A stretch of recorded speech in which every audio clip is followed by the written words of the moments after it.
Going to work with alcohol withdrawal is not much fun. Most of you will have done that. You become anxious, down, don't sleep properly, because you plan your evening a little bit, don't you? And you think, I'm gonna have too much to drink. I'm at work tomorrow. What happens is you get one, you get two, then you get three, and so on. And the more you drink, the resolve to stay sober lessens, doesn't it? So I'll just go through a typical day I used to go through. It was torture. It's bad enough being hungover when you've got nothing to do. When you have to go to work, it's a different ballgame, isn't it? So I never slept well the night before. Always felt very anxious. And I trundled on down to the underground station. Now, I always felt unwell with my withdrawals, and it's a difficult thing to explain. I felt weak, I felt as if I was going to faint all the time, and I felt as if I wasn't really there. I wasn't present in the moment. Does that make sense? So anybody else has had similar experiences?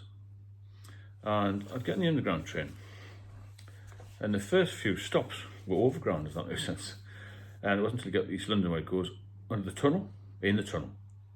And I used to feel so claustrophobic and so nervous when I was withdrawing. And when I had a heavy session, I used to have maybe 2 or 3 days out at the same time. I used to drink a lot. I knew I had recovery time. And as the day approached to go back to work, I felt very nervous. If that makes sense. I wasn't enjoying my life, you know. It was a battle and a good job as well. And I enjoyed it, but I just was struggling with alcohol all the time. And I used to feel on the underground as if I was trapped. I felt in my life I was trapped, actually. And the underground would stop, Oxford Circus would get out, the other 25 million people. Up the stairs, Oxford Circus, you know, fresh air, bright blue sky, whatever, rain, whatever it was. I think, well, this is me for 8 hours. How will I get through 8 hours? Walk down to where I worked. And every minute seemed like an hour. And all I could focus on was getting through the day and not embarrassing myself. And always wondering if somebody's watching me. Do they know I'm a drinker? Do they know I've got alcohol issues? Do they know how much I drank yesterday? And don't get me wrong, there's a few of us who were in a similar position, who used to drink too much. And I always felt really, really uneasy in my life then. And then past the first couple of hours, maybe a bit of grub time, we used to call it, you know, go to the canteen. I could never eat very much at all, you know. Maybe a cup of tea. Sometimes I used to have shakes in my hands, having a cup of tea, especially in earlies. And I thought, well, people watch me. You become paranoid, you see, with alcohol. Really paranoid. Trying to struggle through another hour. And another hour. It just seemed to go on, and it was torture. Obviously, I couldn't have a drink. But I wanted one just to steady my nerves. My nerves were shot then, in my career. And all because of the drink. I don't really get anxious at all now. And I'd wander about a little bit, do what I had to do. I thought it was functioning. I wasn't really functioning. I don't believe there's such a thing as a functioning alcoholic. And then it would be time to go on. I used to get off as soon as I could. There's a pub not far away, and I just got changed and come out of the place I worked and walk over to Kingsley Street, which is next to Carnaby Street in central London. It's called the Red Line, run by the Samuel Smith's brewery, actually, run by a lad I used to know. There's also from the northeast, and I used to go in there. So I was still shaking a little bit, ordered a pint. And as soon as I got the first pint or two down, I felt a little bit better. I used to drink this drink called Brow Pills, which was about 6%. It was quite a flat lager, so I could drink it quite quickly. And I used to feel a little bit better, just a little bit better, and reflect on the day that's gone by, you know. I 5 or 6 pints of that, and then get home again. And the same thing would start the next day. I'd get up again after I hadn't had much sleep, and I walk down the station again.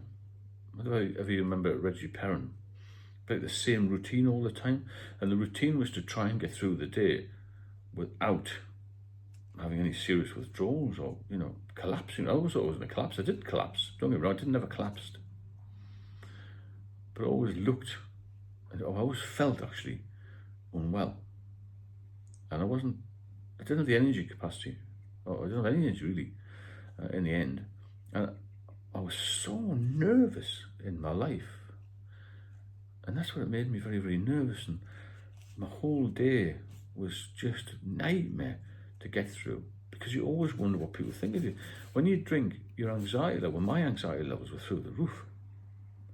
And I used to just pray for the next hour to pass. And then the same thing would happen again. I'd finish, go back, bottle of red line, and have a few more. So withdrawing at work is the worst thing ever. Because we all rely on our jobs, don't we? To pay the bills. And I was trapped there, trapped at home, with a strange marriage, to say the least, which I'm not going to here. And my whole being was just being stripped apart. I became a shadow of my former self, Maybe it was domestics, I don't know, but I would think 90% of it was the alcohol. It became my life, and it controlled me to the point where I couldn't get out of it. And when alcohol controls you, you've lost the plot. That's the thing. And you've got to realise that when it's starting to control you, that's the danger time. That's the time you've got to get out of it. And colleagues will notice at work, If they're friends of yours, if they're good friends, they'll tell you, listen, you stink of drink. Even though you think you're all right. Because when you're drinking all the time, or you're drinking heavily at night before you go to work, there are signs, telltale signs. You got blurred up, red eyes, your skin's mottled a bit. Maybe you're not engaging with people the way you should do. Because I think you're miserable when you drink. I did a video the other night about how I think drunk people, or people who drink heavily, are pretty miserable. You don't see many happy people. You might see them happy for a few hours, and then that's it. Then the crash comes, the big crash. Get home, start again, have a few more cans in the house to feel all right. And then again, the same thing over and over and over and over and over again. I went for years. So working with a hangover, working through withdrawal, is incredibly tough. As I said earlier, it's bad enough when you don't have anything to do. It's bad enough on holiday when you've got to reach for another drink. Hair of the dog sort of thing. And once you start doing that, then you end up being a top-up drinker, and then you end up in full-blown active addiction, which is what will kill you in the end. So watch out for the signs. The anxiety was the biggest for me. Physically, I felt all right. Well, I didn't feel all right. I looked all right sometimes. I didn't think there was anything wrong with me physically. I felt ill a little bit. I feel a bit nervous, a bit sort of faint. But I didn't look like a raging alcoholic. We think a raging alcoholic looks like. I still managed to shower, have a shave, get to work, perform to some degree. I just think about that. When you get these signs, take some action, because I didn't take the action. And that's what led to my downfall, where I nearly died. I don't want you to die. I don't even want you to be ill, because I wouldn't wish what I went through on my worst enemy. I really mean that. It was torture from start to finish. I do one-to-one support as well. I'll put a link in the description. It's proven really good, really helpful for some people, for a lot of people. Because I tell it how it is. I tell it straight. There's no messing around. There's none of these, get sober quick at 48 hours carry on. I tell them how you can actually do it, and how you sort of structure your life and change your mindset to get sober. And that's the only way to do it. If you've got any of these symptoms, get in touch with me. Speak to your doctor, obviously, if you're dependent, because you can't just stop or taper down if you're really, really drinking heavily. Because I tried to stop many years ago and had seizures. So, that's how dangerous it is. It's a very dangerous drug to come off. If you benefit from the channel, then please subscribe and share it, because there's a lot of us out there who are still struggling.